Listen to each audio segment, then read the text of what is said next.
গতকাল চলে এসেছি বাপের বাড়ি থেকে, আর এসি আজকে সকালেই আমি একটু জমির দিকে এলাম, কারণ অনেক দিন আসাই হয়নি। আগে যেমন দেখে গিয়েছিলাম, আগে তো মানে শুধু বোনা হয়েছিল শাকপালাগুলো, আর আজকে এসে দেখছি যে কত সুন্দর হয়ে গেছে, কত বড় বড় শাকপালা হয়ে গেছে সব। তো আজকে ওয়েদারটা মেঘলা মেঘলা, এই বৃষ্টি নামলো বলে মনে হচ্ছে। সকাল থেকে এরকম মেঘলা মেঘলাই হচ্ছে, বাড়ির সব কাজকর্ম করে তো এখন এলাম জমিতে। আজকে একটু লাউ পালংয়ের তরকারি হবে, মানে পালং শাকের ডালনা হবে আর কি। তো আমি পালং শাক নিতে এলাম জমিতে, আর সঙ্গে এই যে আমার দাদু এসছে, আমার দাদু আমাকে দিতে এসছে, মানে মামার বাড়ির দাদু আমাকে দিতে এসছে আমি এক আসবো বলে, সেই জন্য দাদু আসেনি আমাদের বাড়ি, সেই বিয়েতে এসছিল, সেই লাস্ট আসা। আজকে আমি বললাম চলো তাহলে আমার সাথে 2 দিন থাকবো আমাদের বাড়িতে, আসোই না যখন।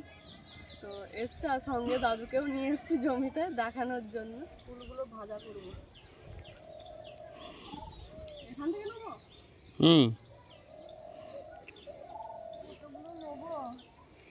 দেখো তো আছে, দেখো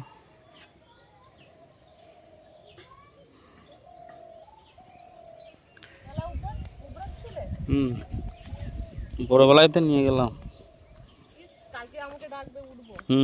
তুমি তো প্রত্যেকদিন উঠছো, মানে যতদিন এসছো আমার ততদিন ভোরবেলা ডাকছি, ততদিনই উঠছে আমার সঙ্গে। আর দিন উঠতে পারে না ভোরবেলা, ভোরবেলা হচ্ছে উঠার মজাটাই আলাদা, বুঝতে পারছো? একটু ঘুমটা একটু বেশি ধরে,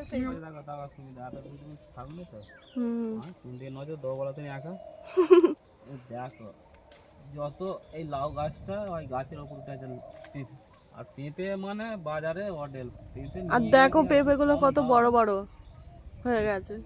পেঁপের হচ্ছে খুব কম দাম, বুঝলে তো? বাজারে বিক্রি হচ্ছে না, বিক্রি হবে কম দামে, তাই তো? কম দাম দেবে। এখানে একটা লাউ ধরেছে, দেখো একটু বড় হলে বাজারে নিয়ে চলে যাবে। দাদু ওইদিকে দেখতে গেছে শাকগুলো, সুন্দর লাগছে। দেখো দেখো কষ্ট করলে তারপরে জিনিস হয়। বলো আমার তৈরি করা শাক দেখেছো তো? সবুজ করে দিয়েছে এখন, সবুজ। নতুন চাষি, নতুন চাষি? না বাপই করতো, এখন তুমি সব কিছু মানে করছো দায়িত্ব নিয়ে, সেটাই বলছি আর কি। চাষির ছেলে চাষি যদি না জানবো তাহলে কি চাষ করে কি অবস্থা বল? চাষির ছেলে সব কিছু জানতে হবে, চাষির ছেলেও জন্মেছে কেন, চাষ তো করতেই হবে। এইগুলো এখনো বড় হয়নি, এই শাকগুলো। এগুলো কি চাপান দিয়েছো নাকি? এইগুলো লাস্টে বোনা, এটা সবার লাস্টে, এই শাক ছিল অল্প অল্প, সব লাস্টে বোনা। আর এগুলো কি সুন্দর লাগছে, শুধু একবার দেখো।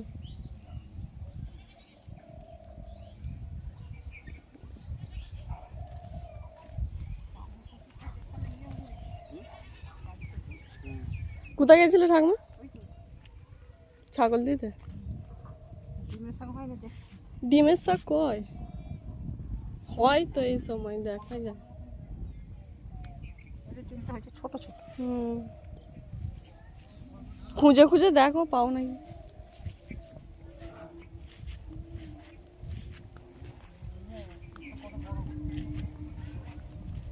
কি গো, কি দেখছো তোমরা?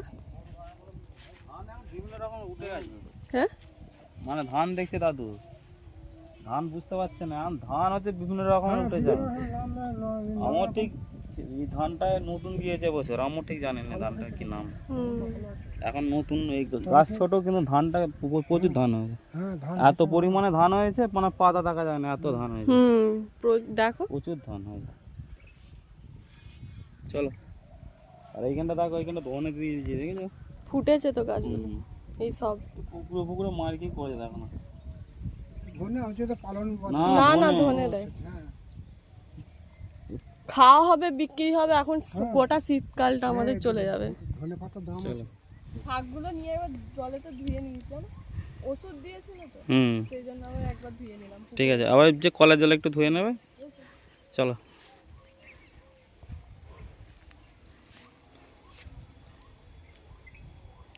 দাদু দেখো কি অবস্থা করেছে। সেদিনকে ঝড় হওয়ার কথা ছিল না, আমাদের ওইদিকে ঝড়টা হয়নি, কিন্তু এদিকে প্রচুর ঝড় হয়েছে। এই জমিটার গোটা ধান সব ফেলে দিয়েছে। সব সমান হয়ে গেছে। কত মানুষের ক্ষতি, কি করে আবার কাটবে? লোক বেশি লাগবে, লোক করতে হবে। আর পাবো না। কেন পড়ে না, গেছে বলে? হুম। পোকা ধান পাবে, যেটা তলায় যেটা আছে সেটা হবে, সেটা আর পাবে না। সেটা হবে না। কি অবস্থা। ধানটা মোটামুটি ফুলে গেছে বা ইয়ে হয়ে গেছে, মানে লোকটা বেশি লাগবে, মানে পাবে। সব ধান মানে সবুজ ছিল এখন সব লাল হয়ে গেছে, মানে গোটা ধান মাঠ ধান পেকে গেছে। আকাশে শুধু মেঘলার জন্য, ওয়েদার খারাপের জন্য ধান কেউ কাটতে পারছে না ভয়ে। 12 মাসে নিম্নচাপ হুম। ভর্তি আছে। চলো।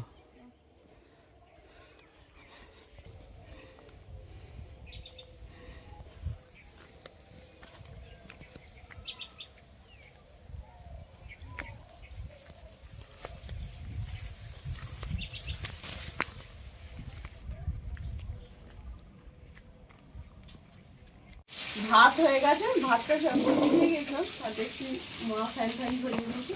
আর ওদিকে মা উনুনে তরকারিও চাপিয়ে দিয়েছে, মাছ ভাজা হচ্ছে। আর আমি শাকটা আনতে গেছিলাম।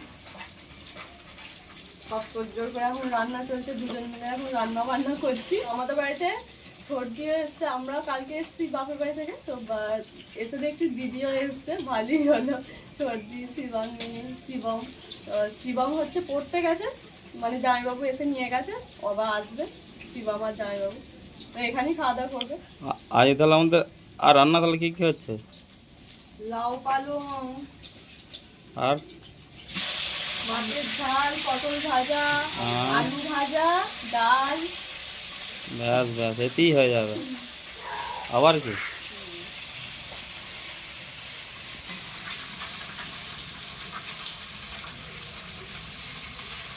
ছেলেটা মাছটা ভালোই দিয়েছে।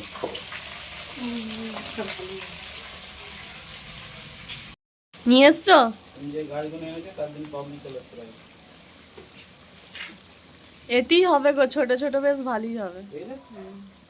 ঠিক আছে। নিয়ে এসছে তো ওখানে বহু রকমের গাছ আছে, ফুল গাছ আছে দেখলাম। যাবো। ঠিক আছে, এরকম টপ পাওয়া যাবে। ঠিক আছে, আর ফুল গাছ বিভিন্ন রকম ফুল গাছ। ঠিক আচ্ছা, আছে, তোমাকে নিয়ে যাবো, নিজে তুমি পছন্দ করে যেমন নেবে গাছ। শীতকাল তো চলেই এলো। শীতকাল চলেই এলো বলতে এতক্ষণ শীত পড়ে যায়, কিন্তু এবারে খারাপের জন্য হ্যাঁ ডিস্টার্ব ডিস্টার্ব হচ্ছে। ওগুলো এখন তোমার বড়ি থাকে যে দাও।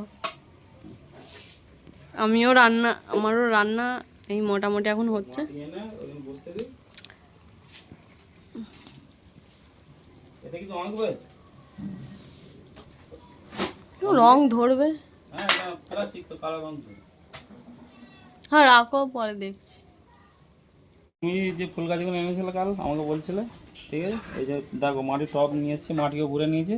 জমির মাটি তো হ্যাঁ, এগুলো। জমির মাটি একদম মানে সার দেওয়াই আছে হিসেব মতন এতে। ঠিক আছে, গাছ মানে বসালি আরো বড় বড় হয়ে যাবে। দেখো বসিয়ে। মানে বইকেলের দিকে টাইম পাবো না, বইকেলের কাজের একটু চাপ আছে। ফুল গাছ, আর এই যে আমাদের শিবাঙ্গিনী কি করছে? গাছ, ফুল গাছ বলো, ফুল গাছ, ফুল গাছ, ফুল হবে। বকেছি আর বকবো না, না না মিথ্যা করে বলছিলাম, তুমি ভালো মেয়ে তো। এই দেখুন দিদি, এই বীজটা যেটা কালার হবে সেই ফুলটা হবে, এটা লাল আর এটা লাল ফুল হবে। কি ফুল গাছের নাম কি? কি রঙ্গনা না কি বলছিল। রঙ্গনা। তারপর আমি ফোনেতে সার্চ করে দেখছি ফুলগুলো ভালোই হয়, তাহলে নিয়ে যাই, বললো ঘরে বসালে ভালোই হবে। ঘরের ভেতর বসানো? হ্যাঁ হ্যাঁ।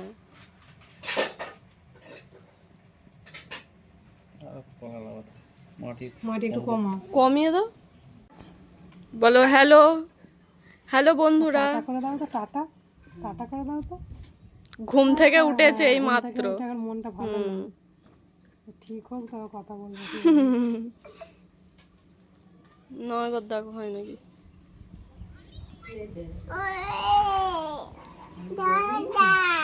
মার বাড়ি এসে শুধু দুষ্টু করবে। রান্না কয়েক দেখি কটা দাঁত বেরিয়েছে। মানে এটা কে গো? এটা কে? কোনটা দেখো, মামা কোনটা? এটা কে বলো? কে কে? হ্যাঁ, এটা কে? মামা। হচ্ছে যেন বালির লোক মানে ছেলে ফেলে হুম, সেই সব পাথরকে ওই একজন জেঠুদের বাড়িতে ছিল সেখান থেকে নিয়ে এলাম আমি, নিয়ে এসে ভালো করে ধুয়ে তোমার টবে দিয়েছি দেখো, ভালোই লাগছে দেখো। ঠিক আছে। ভালো, এটা আবার কি বলছে? ভালো ভালো লাগছে। চলো এবার নিয়ে চলো, কোথায় বসাবে। এই গাছগুলো এনেছি, কিন্তু এগুলো এখনো মানে রাখার ব্যবস্থা হয়নি, সেই জন্য এরম ভাবেই আছে, বোতলের ভেতর রেখে দিয়েছে জল দিয়ে।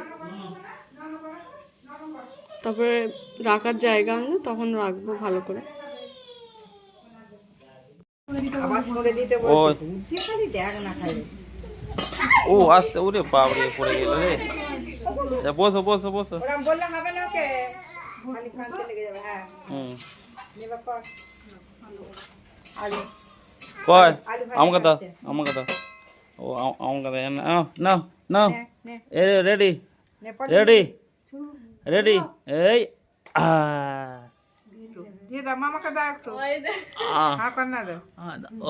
দাও।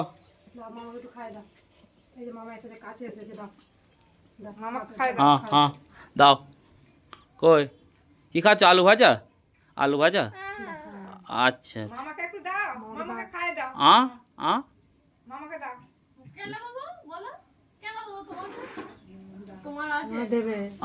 বাহ, ও বাবরে কি মেত্তি রে, মেত্তি মিত্তি। হুম হুম, জল খাও জল খাও জল খাও জল খাও। সেট বাবরে সীমাঙ্গি রান দিচ্ছে, ফার্স্ট হয়েছে। তা কি দিয়া হবে সীমাঙ্গিকে একটা, কি দিয়া হবে? দেখো সকালের দিকে শুধু মেঘলা মেঘলা ছিল, এখন কত রোদ উঠেছে। হেভি লাগছে, সুন্দর লাগছে। চলো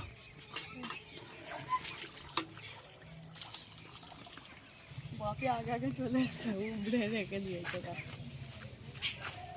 চলো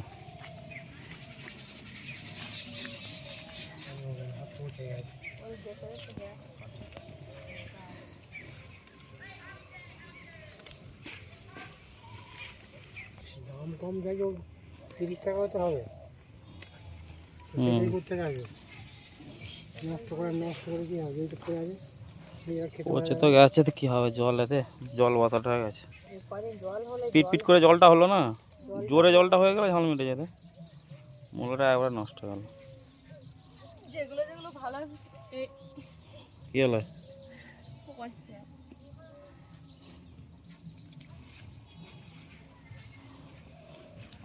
শক্ত। ওহ বাবারে, মাটিটা বসে গেছে। বসে গেছে।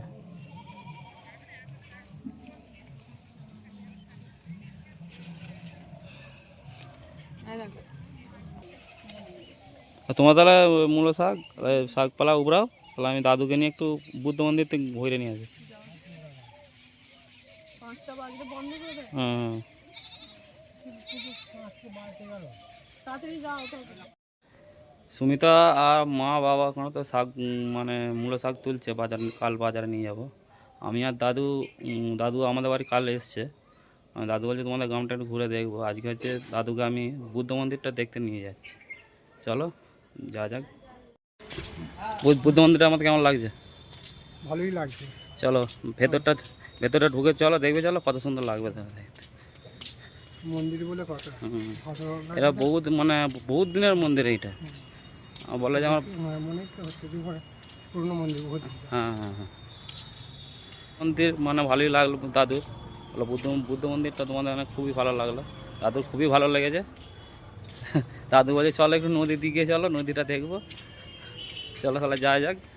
তো বুদ্ধ মন্দিরের ভেতরে মানে ছবি টবি তুলতে দিচ্ছে না, হ্যাঁ, তবে ছবি আমরা তুলিনি, তবু বাইরে থেকে বুদ্ধ মন্দিরটা আপনারা আমাদের ব্লগে আর একবার দেখেছেন হয়তো, বুদ্ধ মন্দিরের ভেতর ছবিটা তুলেছিলাম আর কি, এই দাদুকে নিয়ে এসছি, আমরা এবার নদীর দিকে যাই।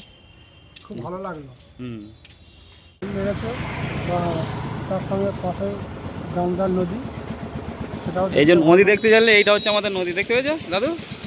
এই যে দামোদর নদী, এটা দেখো, মানে এটা ওই এবছর মানে জল উঠেছিল ওইখানে পর্যন্ত একদম, ওই যে বাঁধটা দেখতে পাচ্ছ, মানে ওই মানাগনে জল উঠেছিল, এর বেশি আর জল ওঠেনি, ঠিক আছে? এই সামনে যে ঘাস ফাসগুলো দেখতে পাচ্ছ সব এগুলোতে উঠেছে। আরও সরু ছিল, জামালপুরে ব্রিজ ছিল না। জামালপুরের বীজ? ওখানেও ছিল না, না, জামালপুরের আগের বীজ হয়েছে, তারপরে এটা হয়েছে। ওইটা আগে হচ্ছে, তারপরে হ্যাঁ হ্যাঁ হ্যাঁ, ওইটা অনেক দিনের আগের বীজ, তারপরে তো এটা হলো। আমাদের নবগ্রামের সমন হালদার দাদু আমি বুদ্ধ মন্দির দেখে আমাদের হচ্ছে কাঁড়ালের বীজ, মানে দামোদরের প্রতি যে বীজ আছে সেখানে আমরা ঘুরতে এলাম। দাদু তো এই বীজে কোনদিন আসো না, আজ এই প্রথম। দাদুকে দেখে খুব খুশি। দাদু খুব খুশি তো? খুব ভালো। হ্যাঁ, আর একটা জিনিস ছিল তোমাকে নিয়ে যেতে, তুমি হচ্ছে কৃষ্ণ ঠাকুরের ভক্ত, একটু হরিনাম করো, একদম সেখানে নিয়ে যেতে পারলে আমার খুবই ভালো লাগতো আর কি। আজকে আর যাবো না, যদি হয় কালকে দেখি চেষ্টা করবো নিয়ে যা। গোবিন্দের ইচ্ছা তাহলে নিয়ে যাবো। হ্যাঁ, দুজন মিলে যাওয়া যাক, জন্য চলো এবার বাড়ির দিকে যাই। সুমিতা কি বলছিল, যাওয়া যাক। এত গরম ঘরে তো যে কি বলবো। আর দাদু কোথায় গো? দাদু আমাদের বাঁধে বললো বাড়ি যাবো না এখন, তুমি যাও। আর বুদ্ধ মন্দিরে গেলে যে? হ্যাঁ, বুদ্ধ মন্দির গেলাম, তারপরে বিচে একটু ঘুরে গেলাম। খোলা ছিল? অনেক টাইমে পৌঁছি, অনেক খোলা ছিল। বলো আর কিছুক্ষণ বাদ দিয়ে বলো বন্ধ করে দেবো। সন্ধ্যে যখন গেলাম তুমি সন্ধ্যা দিতে, সন্ধ্যে তো হয়েই গেল, আমিও সন্ধ্যে দেবো বলে রেডি হয়ে গেছি, সন্ধ্যেটা দিই। দাদু বলছে খুবই ভালো, বহুত পুরনো মন্দির, তাই হ্যাঁ মোটামুটি 50-60 বছরের আগের মন্দির, ওই জন্য। দাদুদের ওখানে গেলে তোমাকে সেই ঘুরতে নিয়ে গেছিল, আর তুমি ঘুরতে নিয়ে গেলে। সন্ধ্যেটা দিয়ে দিই। সন্ধ্যেবেলায় রান্না বান্না হয়ে গেছে, রান্না বান্না করে মানে খাওয়া দাওয়ার জন্য।